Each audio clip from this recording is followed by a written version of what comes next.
Naam, habari za wakati huu mtazamaji wa Sibuka TV. Karibu kwenye kipindi cha afya, kipindi ambacho kinakujia hapa Sibuka TV kila siku ya Jumanne kuanzia saa 1:30 jioni mpaka saa 2 kamili, na marudio ni kila siku ya Alhamis muda huo. Mtazamaji wa Sibuka TV pia na wasikilizaji wa Linde FM. Langu jina ni Samson Johnson. Tutakuwa pamoja kwenye kipindi hichi cha afya, tukizungumza na kudadavua mambo mbalimbali yanayohusiana na afya yako. Lakini hapa siko mwenyewe, ninakuwa na wataalamu wa afya ambao wao wamebombea kabisa katika masuala ya afya, ambao watatufundisha na kutuelekeza.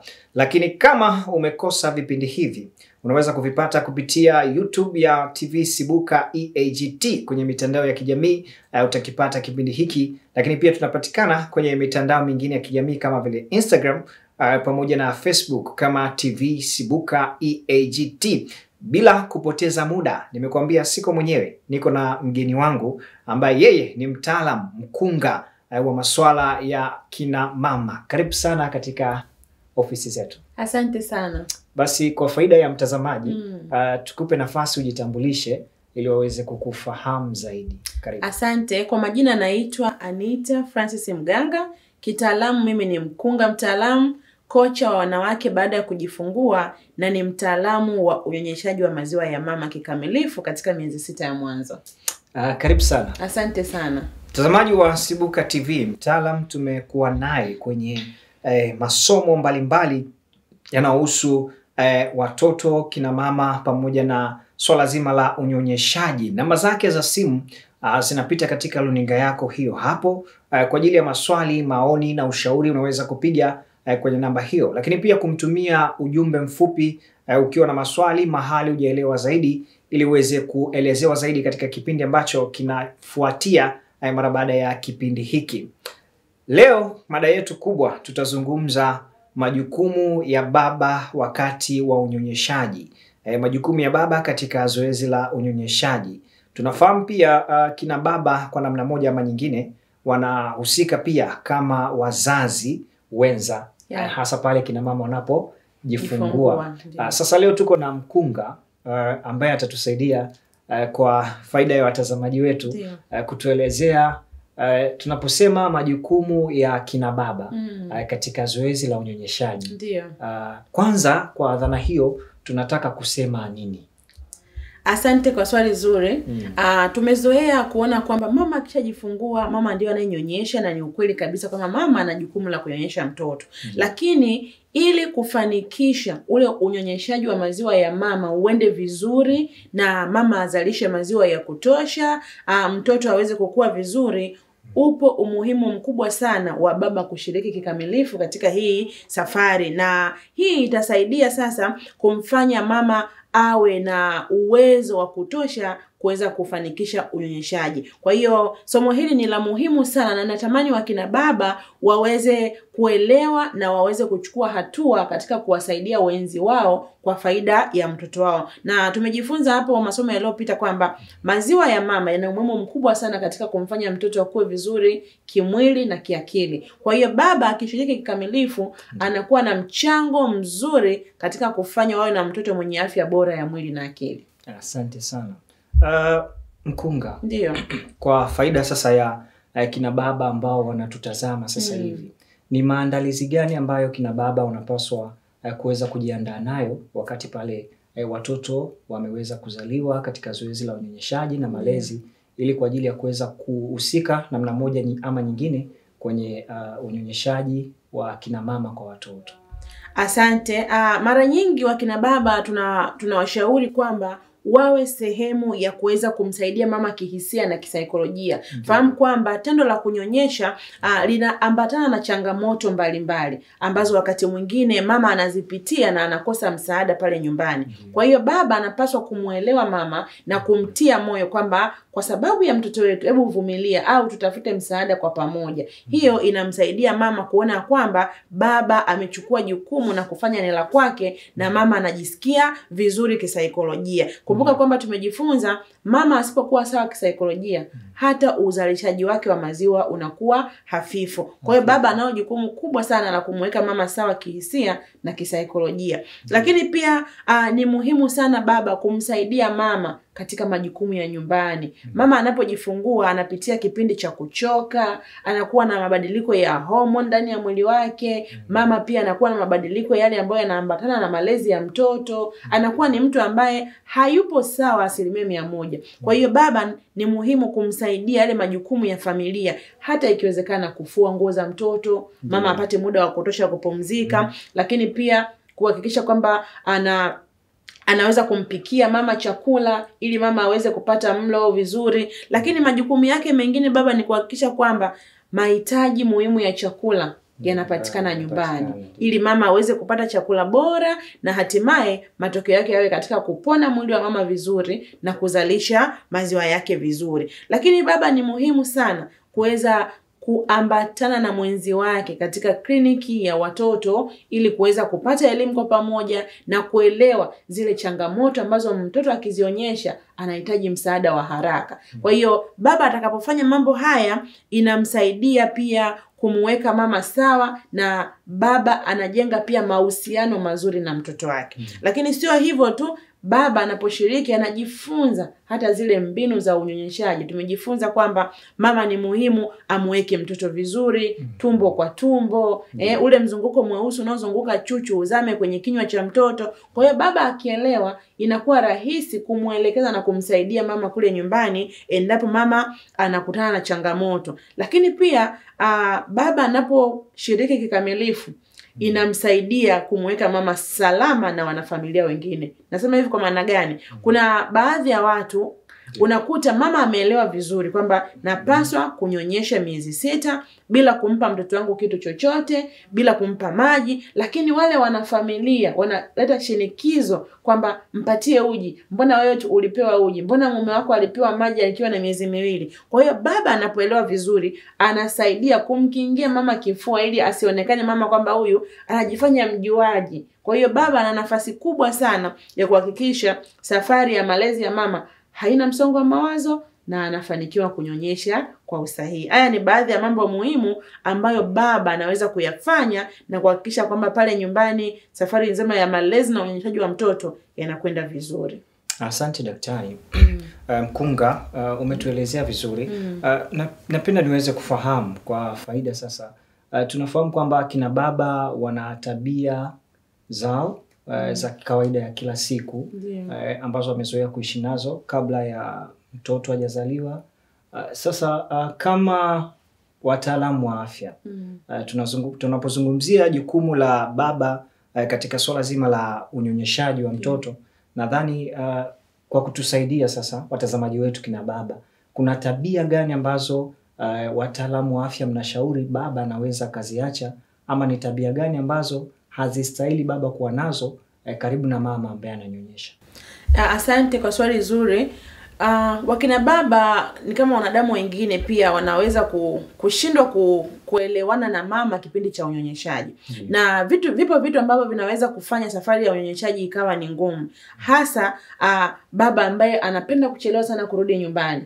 Mama anapokuwa amejifungua anakuwa analemewa na mzigo wa mtoto, lakini pia bado ana ile hali ya kutaka ukaribu na mwenzi wake. Kwa hiyo anapoona baba ametokomea anachelewa kurudi, zinakuja hisia kwamba huenda ameenda kwa michepuko, huenda au ananichukulia kwa sababu nina mtoto bado anaona kama nanuka maziwa. Yaani kwa hiyo ile inamfanya mama akose utulivu wa akili. Kwa hiyo akina baba ni muhimu kutengeneza mazingira na ratiba nzuri ya kuwahi kurudi nyumbani na kuwa karibu na mwenzi wako. Lakini wapo akina baba ambao wamekuwa wakiwakatisha tamaa. Mtoto akilia, baba ndo anakuwa wa kwanza kumwambia mama kwamba mtoto ashibi, hujui kunyonyesha, wewe ni mama wa aina gani? Kwa hiyo mama pia anapokuwa anapata maneno ya namna hiyo kukatisha tamaa, yanamfanya ashindwe kusonga mbele. Kwa hiyo ni vizuri wakina baba pia kuelewa kwamba unyonyeshaji japo ni tendo la asili ambalo uwepo wa titi na mtoto unaweza kufanikisha, lakini sio kila mama anaweza kufanikiwa kwa urahisi bila kupewa msaada, na sio kila mtoto anaweza kukamata titi vizuri bila kupewa msaada.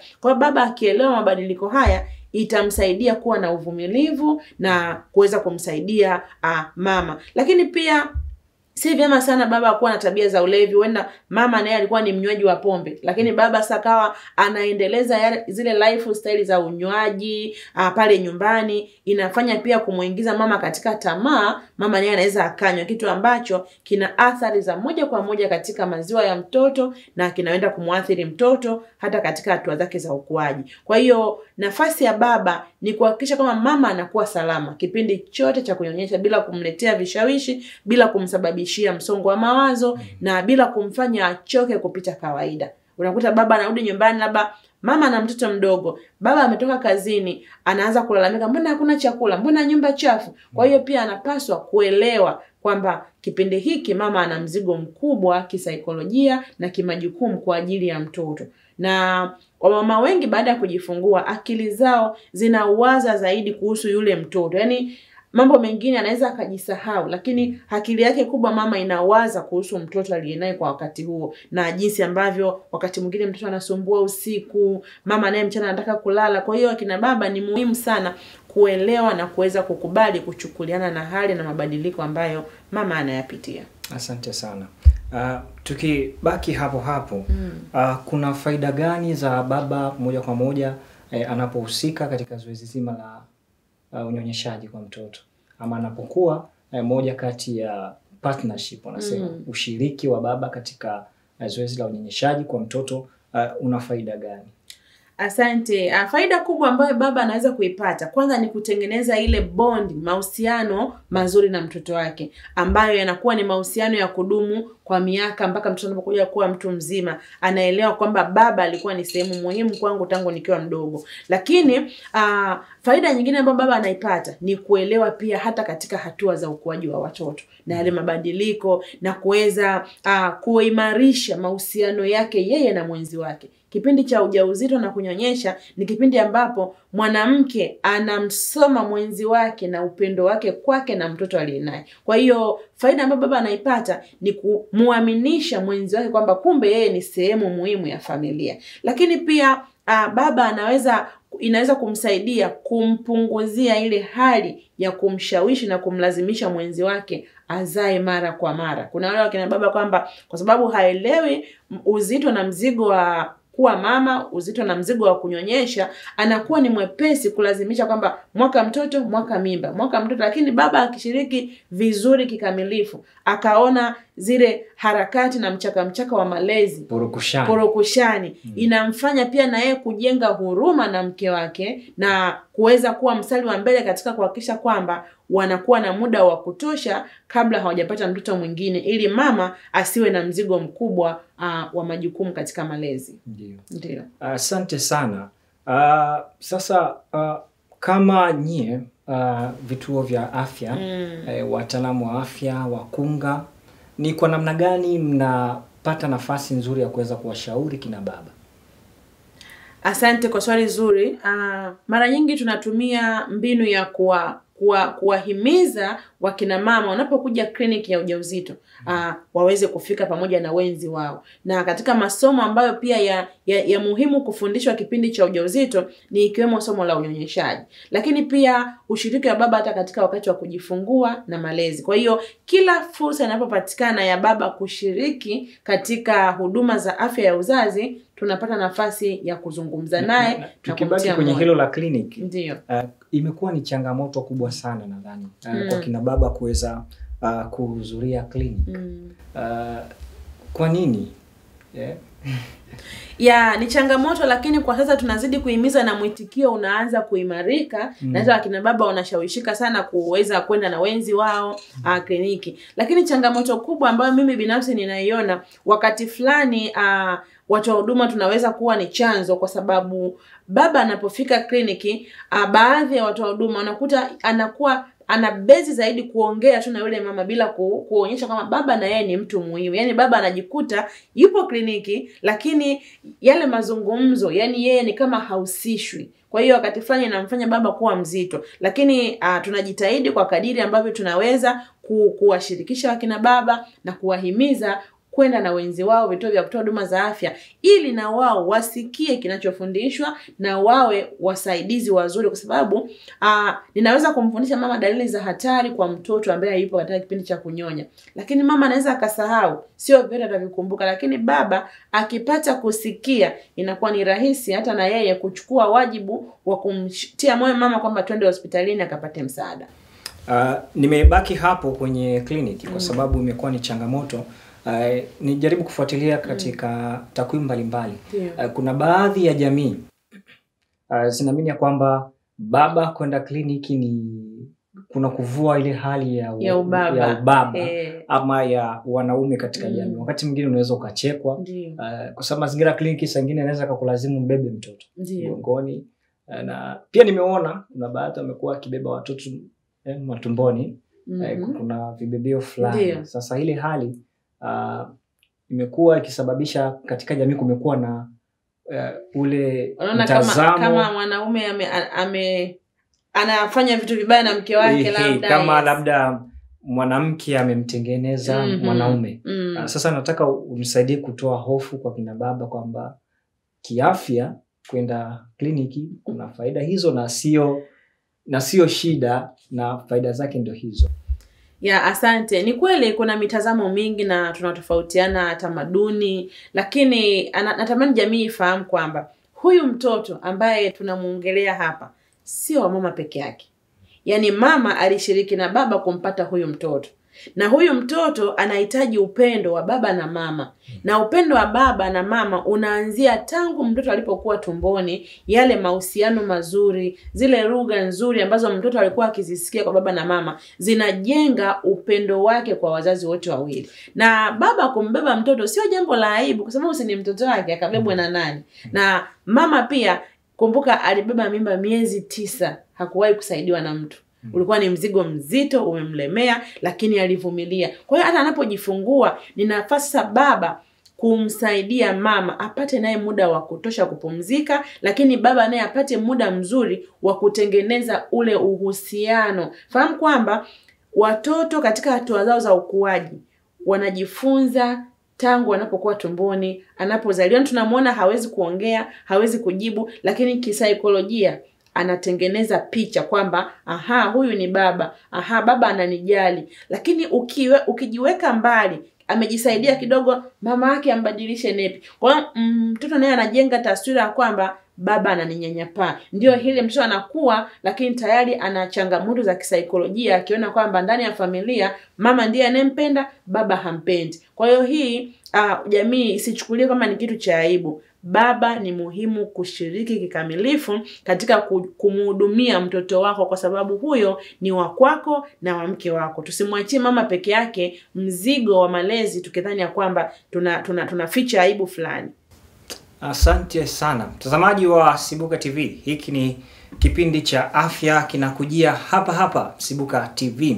Lakini pia nikukumbushe tu tunapatikana kwenye mitandao ya kijamii, YouTube, Facebook pamoja na Instagram kama TV Sibuka EAGT. Kama ndo unajiunga nasi kwa siku ya leo, mada yetu kubwa tunayozungumza hapa na mtaalamu ambaye ni mkunga ni kuhusiana na swala zima la ushirikishwaji ama ushiriki wa kina baba katika zoezi la unyonyeshaji. Nikiendelea kwako mkunga, tumezungumza mambo mengi. Ndiyo. Umesema pia baba katika ushirikishaji wa swala zima la unyonyeshaji na makuzi ya mtoto ashughulike moja kwa moja na kuleta mahitaji. Ndiyo. Sasa nataka tufahamu kama baba atanunua chakula, azingatie kununua vyakula vya aina gani ili kuhakikisha mama anakuwa vizuri? Asante kwa swali zuri, na imekuwa changamoto kubwa sana kwenye familia nyingi, hasa kwa wale mama ambao wanajifungua kwa upasuaji au wakina mama ambao wamejifungua na walichanika. Wamekuwa wakipewa aina moja ya chakula, mfano mtori.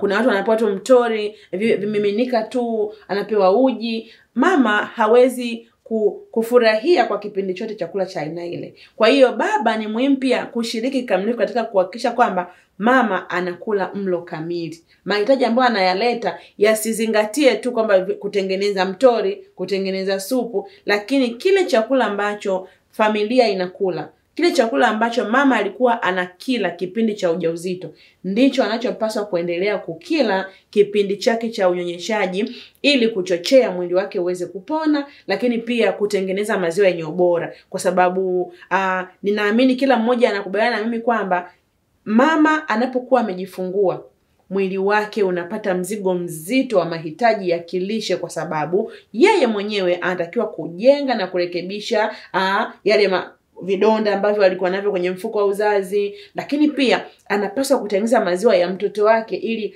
afanye maisha ya mtoto yawe imara. Sasa kumshindisha mama aliyejifungua kwa mtori, supu, uji pekee tunawaonea. Kwa hiyo baba anatakiwa kuhakikisha kama mama anapata ugali, mama anapata wali, mama anapata ndizi, hata kama itapikwa makande, yani kile chakula ambacho familia nzima inakitumia au yale maisha ambao waliyazoea kuyatumia, mama aweze kupata chakula cha aina hiyo, bila kusahau mboga za majani kwa wingi, matunda kwa wingi, na kunywa maji ya kunywa ya kutosha, safi na salama. Hii itamweka mama salama na kumchochea aweze kupona kwa haraka, na itafanya mtoto wao awe na afya nzuri. Tuache ile dhana kwamba mama akijifungua kwa upasuaji anatakiwa tu kunywa mitori mpaka amalize 40. Hapana. Na napenda jamii fahamu kwamba chakula hicho hakitafanya mama apate maziwa ya kutosha yenye ubora, lakini hata yeye atachelewa kupona. Na wengi wanadhana kwamba wanasema mama akijifungua akipewa ugali basi apewe bokoboko, ule ugali mtepe kwa sababu atapata choo kigumu. Lakini kuna siku niliwahi kuuliza, tunakula ugali kila siku, je, tunapata choo kigumu? Jibu ni kwamba hatupati choo kigumu. Kinachofanya mama apate choo kigumu baada ya kujifungua, kwanza ni mabadiliko tu yale ya hormone. Lakini jambo jingine ni mama kuto kupata vyakula vile vya mchanganyiko wenye mboga, matunda yenye nyuzi, lakini kuto kunywa maji ya kutosha, kwa sababu majukumu ya mwili yanafanywa na maji. Lakini sasa kipindi cha unyonyeshaji, maji pia yanahitajika ili kutengeneza maziwa. Kwa hiyo mama asipokunywa maji ya kutosha, yale maji ambayo yangetumika kwenye shughuli zake za mwili yanakwenda kutengeneza maziwa na kumfanya mama awe na upungufu wa maji kwenye mwili wake kwa ajili ya usagaji wa chakula na kumfanya apate choo vizuri. Kwa hiyo ili tuweze kukabiliana na changamoto ya mama kupata choo kigumu, basi ni muhimu mama akazingatia kunywa maji ya kutosha, na sio kuepuka ugali au kumpa ugali tepetepe. Kwa sababu hata wanafamilia wengine hamna anayekula ugali tepetepe na hakuna anayepata choo kigumu. Kwa hiyo sababu kubwa ni hiyo, baba analo jukumu kubwa kuhakikisha mama anakula mlo kamili na afurahie ulaji wake.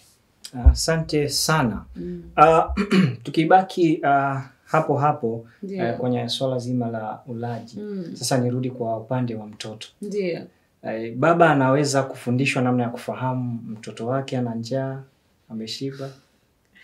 Ndio, baba pia anaweza kufahamu kama mtoto ana njaa au ameshiba, kwa sababu dalili za mtoto mwenye njaa anapokuwa baba amemshika au mtu mwingine yeyote zinaonekana. Mtoto mwenye njaa mara zote, na ishara hizo baba anafundishwa, ama ndo kliniki anapata mafunzo hayo, ama kwa jinsi anavyozidi kukaa karibu na mtoto? Anaweza kuuliza kliniki akapewa usaidizi, lakini kadiri anavyokaa na mtoto pia anaweza akamsoma na akaelewa. Kwa sababu mtoto mwenye njaa anakuwa na tabia ya kuwa na mahangaiko. Atageuza shingo yake, ni kama anaonyesha anatafuta titi la mama, lakini atajilamba hizi lipsi zake, atatoa ulimi, akiona asikilizwe atalamba kucha zake na mikono, watu wengine wanaingiza mpaka mkono wote kabisa. Mtoto akifanya hayo yote anaonyesha ana njaa. Lakini akiona hamumzingatii, ndiko hatua ya mwisho mtoto atalia kwa sauti kubwa. Kwa hiyo baba pia akiwa amemshika mtoto anamhudumia, akaona akiwa katika hali hiyo ya mahangaiko, anaweza kumpatia mama kwa ajili ya kumnyonyesha. Lakini kama ni wale ambao baba amekamua maziwa yapo, mama amepumzika, anaweza kushiriki pia kumpatia mtoto ili mama apate muda wa kutosha kupumzika, na hiyo itasaidia sana kumfanya mtoto awe na utulivu na bila kuleta usumbufu mkubwa. Tumalize kwa ushauri. Unashauri nini kina baba, jamii, haswa katika swala zima la ushirikishwaji wa baba katika malezi ya mtoto? Pia kina mama unawashauri nini? Kuna baadhi ya maeneo kina mama pia wanaona mume wangu akishiriki si sawa, ni kama udhalilishaji, ama tuseme kama si sawa kutokana na mazingira na maeneo. Sasa Tumalizie kwa ushauri watazamaji, umuhimu wa kumshirikisha baba katika zoezi zima la unyonyeshaji. Asante. Kuzi ya mtoto. Asante. Kipekee kabisa napenda kuishauri jamii kwa ujumla, lakini ni washauri wa kina baba. Tumetoka katika tamaduni na jamii ambazo tulizoea mama akijifungua anaenda kwa mama mkwe au anaenda kwa mama yake mzazi, lakini mimi ninaamini baba, kwa kuelewa umuhimu wa kuzingatia ukuaji wa mtoto wako vizuri kimwili na kiakili, una nafasi kubwa ya kuwa na mwenzi wako tangu kipindi cha ujauzito na hata baada ya kujifungua na malezi ya mtoto.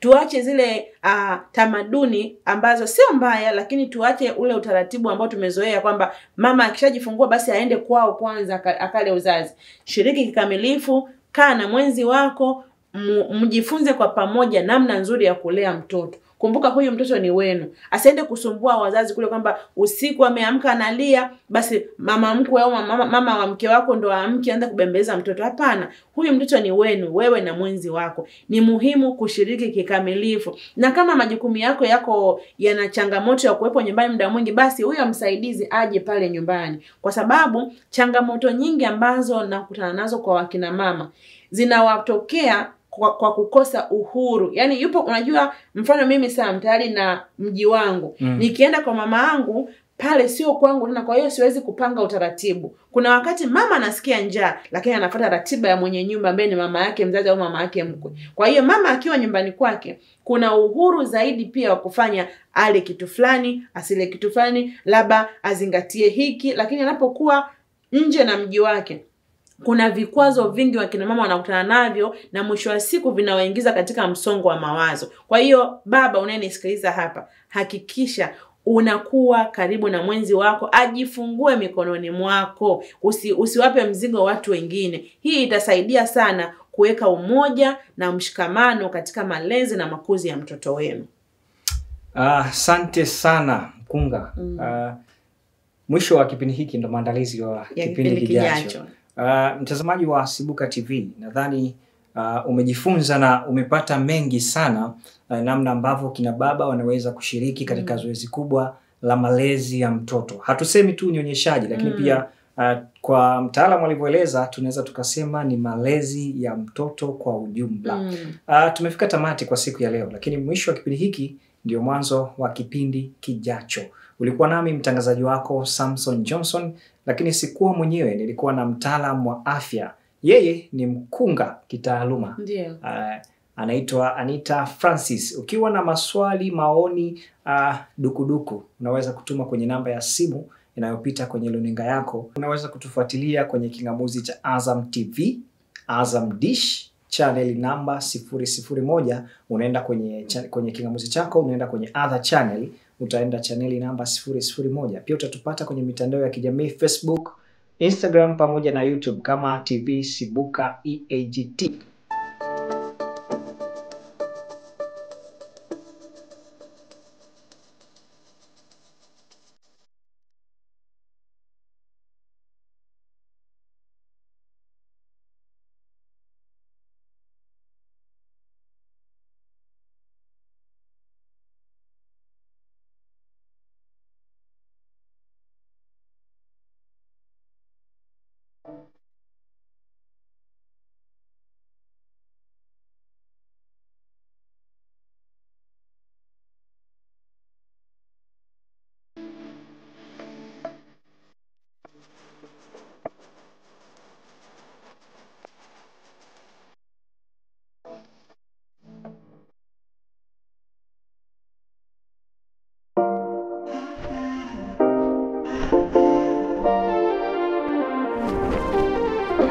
EAGT.